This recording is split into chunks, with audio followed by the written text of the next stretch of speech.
Welcome.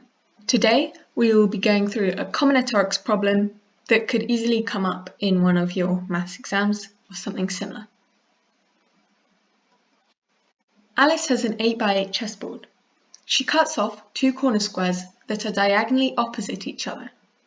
Can she, starting on any square, visit each square exactly once? Explain why.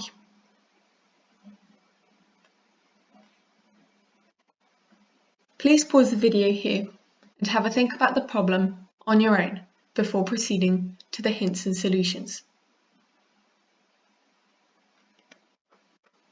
Hint number 1. Can you use a colouring proof to solve the problem? Hint number 2. Colour the chessboard. Count the number of black and white squares.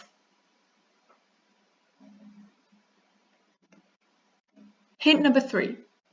Start moving along the chessboard. What do you notice about the colour of the square?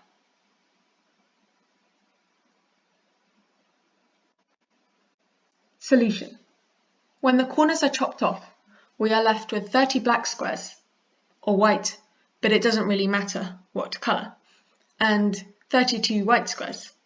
As Alice moves along the chessboard, she alternates between visiting a black square and visiting a white square. Now, alternating between black and white squares, after visiting 62 squares, she would visit 31 white squares and 31 black squares. However, since there are 30 black squares and 32 white squares on the board, Alice could not have visited each square exactly once. And so the answer to the question is no, she can't.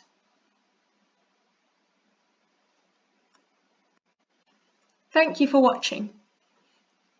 Please leave a like if you enjoyed this video, and feel free to drop a comment in the comments down below.